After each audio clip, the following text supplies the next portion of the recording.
जय हिंद दोस्तों, प्रयागराज क्लासेस में आप सभी का स्वागत है। दोस्तों, ये रीजनिंग की चौथी प्रैक्टिस सेट है। अगर आपने इससे तीनों पहले की क्लास देखना चाहते हैं तो आप डिस्क्रिप्शन में जाइए, वहाँ पे आपको तीनों क्लास की लिंक मिल जाएगी। और एक चीज़, हाँ, अगर आप किसी भी एग्ज़ाम की तैयारी कर रहे हैं, आपके एग्ज़ाम में अगर रीजनिंग से प्रश्न आते हैं तब आपके लिए वीडियो बहुत ही इंपॉर्टेंट होने वाली है। आप अंत तक बने रहिएगा। तो चलिए देखते हैं आपका पहला प्रश्न क्या है। तो देखिए, आपका पहला प्रश्न है कि कह रहा है कि ई एफ का भाई है, डी ई की पत्नी है, जी एच का पिता है, एफ जी की बहन है, ई जी से कैसे संबंधित है। तो दोस्तों, इसको कैसे हल करेंगे। तो देखिए, ई एफ का भाई है, ठीक है, ई जो है किसका है, एफ का भाई है, ठीक। फिर कह रहा है डी ई की पत्नी है, डी जो है ई की पत्नी है, यहाँ पे हम डी ऐसे लगा देंगे, ई से संबंध इसका हो गया। फिर कह रहा है जी एच का पिता है, मान लीजिए यहाँ पे जी हो गया, ये क्या है, एच का पिता है। जो दोस्तों रिलेशन में छोटे रहेंगे हम उसको थोड़ा नीचे रखेंगे। इससे क्या होता है कि आपका सवाल हल करने में आसानी हो जाती है, आप समझ जाते हैं हाँ जो एच नीचे है वो कोई छोटा रिलेशन वाला है। फिर कह रहा है कि एफ जी की बहन है, एफ जो है जी की बहन है, यानी कि ये क्या हो गई, फीमेल हो गई। तो फिर कह रहा है कि ई जी से कैसे संबंधित है दोस्तों। तो ई यहाँ पे है और जी यहाँ पे। देखिए ई क्या है, एफ का भाई है और एफ जो है जी की बहन, यानी इसका मतलब ये होगा ई जो है जी का क्या होगा, भाई होगा। तो देखिए आपका उत्तर है ऑप्शन नंबर ए। तो देखिए, चलिए दोस्तों अगले प्रश्न की ओर बढ़ते हैं।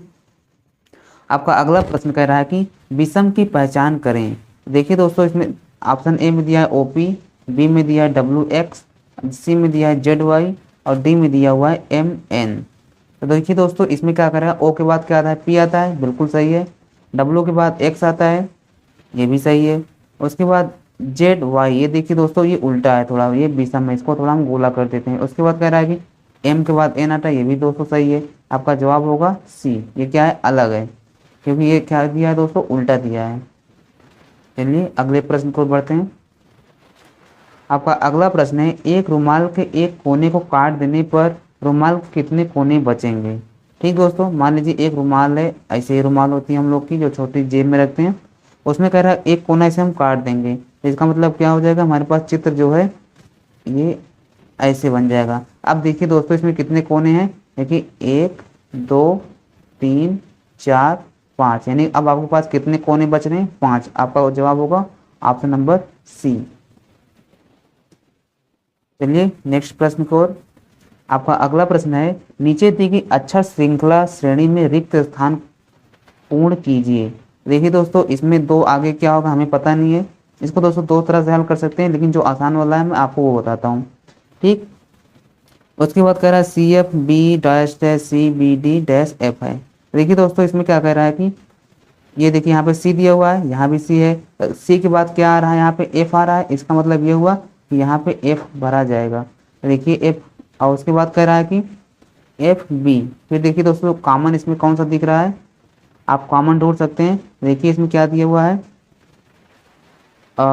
ये देखिए एफ, यहाँ पे कॉमन है, यहाँ भी एफ है। एफ से पहले दोस्तों क्या है, सी, यानी यहाँ पे क्या होगा, सी होगा। देखिए आपके लास्ट में किस में एफ सी है, ये देखिए यहाँ पे एफ सी दिया हुआ है। आप चाहे तो इतना ही हल करके आप जवाब टिक करके चले जा सकते हैं, लेकिन अगर आप थोड़ा और हल करना चाहते हैं तो ये भी देख लीजिए। इसमें देखिए बी के बाद क्या है, डी दिया हुआ है, इसका मतलब ये हो यहाँ बी है तो यहाँ पे क्या हो जाएगा दोस्तों, डी हो जाएगा। लेकिन यहाँ पे डी भी है, बस आगे वाला बी डी भरना है, हमें बी डी भर दिए, चाहे ना भरें, लेकिन आपका जवाब होगा दोस्तों ऑप्शन नंबर ए। बस दोस्तों, आप एग्जाम में जो है कोशिश ये करिए आपका उत्तर जल्दी से आ जाए, ताकि आप अगले प्रश्न को बढ़ पाएँ। बस आपको सही उत्तर लगाना है बस। तो चलिए अगले प्रश्न की ओर बढ़ते हैं। आपका अगला प्रश्न कह रहा है, किसी कोड भाषा में कैट को 60 लिखा जाता है, तो डीओजी को उसी कोड भाषा में क्या लिखा जाएगा, यही कहना चाह रहा है। तो इसको देखिए कैसे करेंगे दोस्तों। सी का क्या होता है, 3 होता है, और एक का क्या होता है, 1 होता है, और टी का कितना होता है दोस्तों, 20 होता है। आप सभी जानते हैं रैंकिंग। देखिए अगर इसको हम जो है आपस में गुणा करेंगे, हमारे पास कितना आ जाएगा, 20 तिहाई, देखिए 3 का 3 और 3 को गुणा 20 से करेंगे, हमारे पास कितना आ जाएगा, 60 आ जाएगा। देखिए 60 दिया हुआ है, वही काम यहाँ पे करेंगे। देखिए डी का कितना होता है दोस्तों, 4 होता है, गुणा का चिन्ह लगाएंगे। ओ का कितना होता है, 15 होता है, और जी का कितना होता है, 7 होता है। देखिए 15 चौका 60, ठीक, 60 का गुणा दोस्तों 7 से करेंगे, 7 छंग 42, यानी कि आपका उत्तर हो जाएगा 420। देखिए 420 किस ऑप्शन में, ऑप्शन नंबर बी में दिया हुआ है, आपका सही जवाब होगा। दोस्तों एक चीज़ और, अगर आप प्रयागराज क्लासेस में नए हैं तो चैनल को सब्सक्राइब कर लीजिए और इस वीडियो को अपने दोस्तों में शेयर कर दीजिए। और हाँ, अगर आपको ये वीडियो पसंद आ रहा हो आप इसे लाइक भी कर सकते हैं। आपका अगला प्रश्न है, निम्नलिखित प्रश्न में दिए गए विकल्पों में विषय अक्षर समूह का चयन करें। तो दोस्तों इसमें जो विषम चिन्ह आए तो इसमें देखिए विषम कैसे हल करेंगे।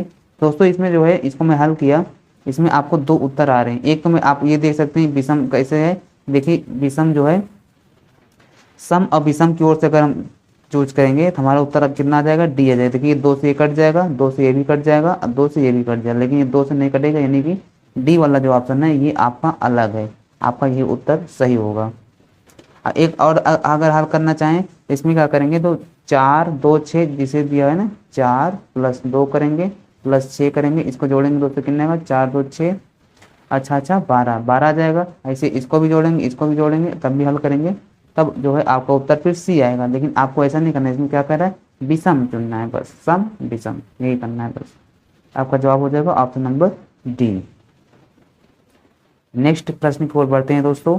आपका अगला प्रश्न कह रहा है कि नीचे दिए गए विकल्प में से संबंधित शब्द का चुनिए। देखिए अगर चावल का संबंध कार्बोहाइड्रेट से है तो दाल का संबंध किससे होता है दोस्तों। इस क्वेश्चन मार्क में इनमें से कौन सा आएगा, शक्ति, पानी, प्रोटीन या वसा। तो देखिए दोस्तों जो चावल होता है उसको जो हम खाते हैं तो हमें क्या मिलता है, ऊर्जा मिलता है। और ऊर्जा दोस्तों किससे बनती है, कार्बोहाइड्रेट से। इसका मतलब ये हुआ कि ये कार्बोहाइड्रेट चावल में पाया जाता है। वही चीज़ कह रहा है कि दाल में क्या पाया जाता है, पानी, शक्ति, प्रोटीन या वसा। आपका जवाब होगा दोस्तों ऑप्शन नंबर सी। हम सब जानते हैं, बायोलॉजी में पढ़े हैं कि जो दाल है प्रोटीन का एक बढ़िया स्रोत है। तो आपका जवाब होगा ऑप्शन नंबर सी। अगला प्रश्न है दोस्तों, निम्नलिखित प्रश्न चिन्ह के स्थान पर कौन सी संख्या आएगी। तो देखिए दोस्तों इस ये जो प्रश्न चिन्ह है इसी के करस्पॉन्डिंग हमें यही लाना है। तो ये देखिए अगर हम 14 और 13 को दोस्तों जो है जोड़ेंगे हमारे पास कितना आ जाएगा, ये 13 हो जाएगा, तो कितना आएगा 27 आएगा दोस्तों। अगर इस 27 का हम जो है घन निकालेंगे 3, हमारे पास कितना आ जाएगा, जवाब 3 आ जाएगा। ठीक, लेकिन यहाँ पे थोड़ा अलग करना है हमें। यहाँ पे देखिए 27 54 है, इसको जब हम जोड़ेंगे दोस्तों कितना आएगा हमारे पास 81। तो इसका अगर वर्ग निकालेंगे तो हमारे पास कितना आ जाएगा, 9 आ जाएगा। तो आपका जवाब होगा ऑप्शन नंबर डी। देखिए दोस्तों प्रश्न ऐसे भी आते हैं कि यहाँ पे आपको देखिए क्यूब निकलवा रहा है, लेकिन यहाँ पे क्या कर रहा है, स्क्वायर निकलवा रहा है। तो चलिए अगले प्रश्न को बढ़ते हैं।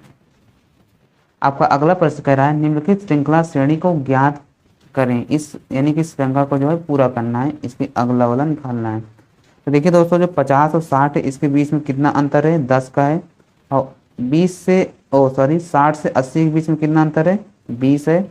और 80 से 120 के बीच में 40 है, यानी कि दुगना होता चला जा रहा है। देखिए ध्यान से 120 और 200 के बीच में कितना दोस्तों, 80 है। तो इसका मतलब ये हुआ कि 10 दूना 20, 20 दूना 40 और 40 दूना 80 होता है। तो 80 दूना दोस्तों कितना होगा, 160। 160 में जो है ये 200 जो है इसी में हम जोड़ देंगे ले जाके, हमारे पास कितना आ जाएगा, 360 आ जाएगा। आपका जवाब होगा ऑप्शन नंबर डी। ये देखिए 360 दिया हुआ है। नेक्स्ट प्रश्न की ओर बढ़ते हैं।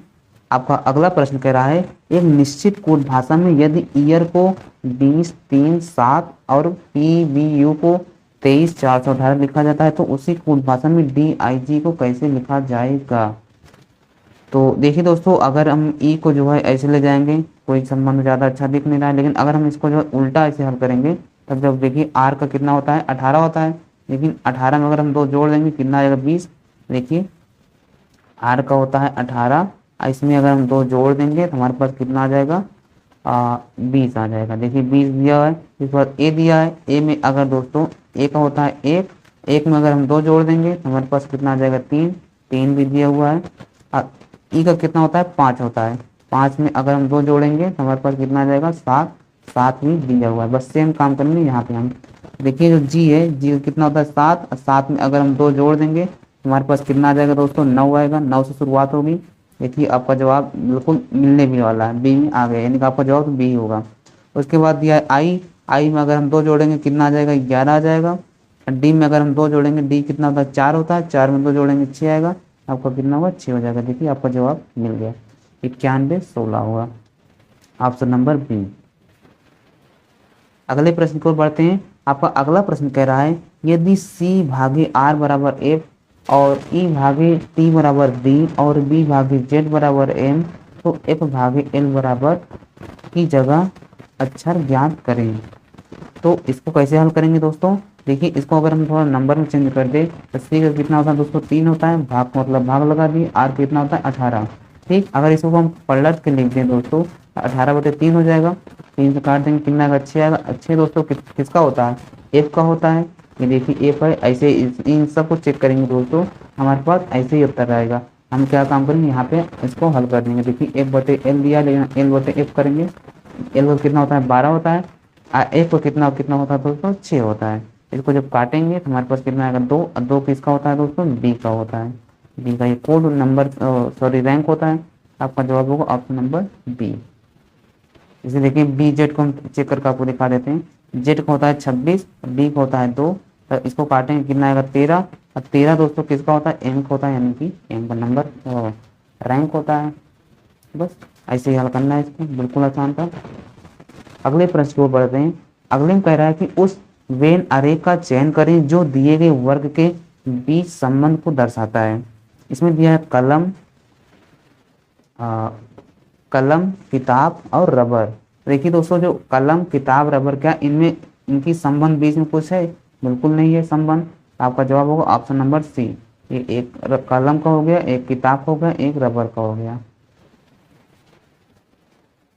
नेक्स्ट प्रश्न है नीचे दिए गई श्रृंखला में श्रेणीवाचक के स्थान पर कौन सी संख्या आएगी। तो देखिए दोस्तों इसका जो सीरीज है इसको हमें पूरा करना है। तो इसको पूरा कैसे करेंगे, तो देखिए अगर हम 3 का जो संबंध है 6 से करें, 6 का 12, और इसको ऐसे आगे बढ़ते हो जाएंगे, कितना होगा 3 दूना 6 और 6 दूना 12 और 12 दूना 24। इसका मतलब वो कि यहाँ पे जो है क्या कितना आएगा 48 आएगा, ये जो है 48 आएगा। तो फिर उसके बाद ये लगा देंगे हम समानता वाला रूल। इसमें कह रहा है 9 12 और 15 18। देखिए दोस्तों 3 तरीक का 9 होता है, 3 चौक 12, 3 पच्चीस 15, 3 छंग 18, 3 सत्ते 21। यहाँ पे कितना होगा 21 होगा। देखिए आपका जवाब होगा 48 समानुपाती 21। इस ऑप्शन में ऑप्शन नंबर बी में दिया हुआ है। ओके, नेक्स्ट प्रश्न बढ़ते हैं। आपका अगला प्रश्न है नीचे दिए गए शब्द का वेन आरेख बताइए। माँ, पिता, महिलाएं। देखिए दोस्तों इसको कैसे हम हल करेंगे, हम यही हल मान के हल करेंगे कि जो नेचुरल है उसी को मानेंगे। तो देखिए माँ, पिता, महिलाएं। जो पिता का संबंध माँ से तो हो नहीं सकता, लेकिन दोस्तों जो माँ है वो जरूर महिला होगी। इसका मतलब ये होगा महिला ये हो गई और उसी के अंदर एक ये माँ हो जाएगी। अब पिता जो ऐसे हो जाएंगे। तो देखिए कौन सा उत्तर है, ऑप्शन नंबर 3 में देखिए दिया हुआ है, 3 नंबर सही होगा। लेकिन दोस्तों आप एक चीज आप आजकल देख होंगे, आजकल पिता मतलब पुरुष भी माँ बन जा रहे हैं। तो आप इसीलिए पहले मैं आपको हिंट दे दिया था, आप ये मान चलिए कि जो नेचुरल चीज है उसी को मान के चलेंगे। नेक्स्ट बढ़ते हैं। आपका अगला प्रश्न दिया है नीचे दिए गए विकल्प में से संबंधित संख्या को चुनिए। तो देखिए 356 दिया है, इसका संबंध 45 से है, और 152 का संबंध किससे होगा 11, 10, 12 या फिर 15 से। इसको कैसे हल करेंगे दोस्तों, देखिए 356 है, पहले से पकड़ते हैं। देखिए दोस्तों अगर हम 3 को 6 से जोड़ देंगे कितना आएगा 9 आएगा, और 9 को गुणा अगर हम 5 से कर देंगे हमारे पास कितना आ जाएगा 45 आ जाएगा। ओके, ये देखिए यही काम करेंगे, सेम रूल अप्लाई करेंगे 152 के साथ। एक को जोड़ 152 है ना, तो एक को जोड़ देंगे 2 से कितना हो जाएगा 3, और 3 को गुणा हम 5 से करेंगे दोस्तों कितना आएगा 15 आएगा। आपका जवाब होगा ऑप्शन नंबर डी। नेक्स्ट प्रश्न की ओर बढ़ते हैं दोस्तों, ये शायद आपका आखिरी प्रश्न हो सकता है। इसमें दिया है दिए गए विकल्प में से संबंधित संख्या को चुनिए। इसमें दिया है 83 समानुपाती, यानी कि 83 का संबंध 24 से, तो 96 का संबंध किससे होगा।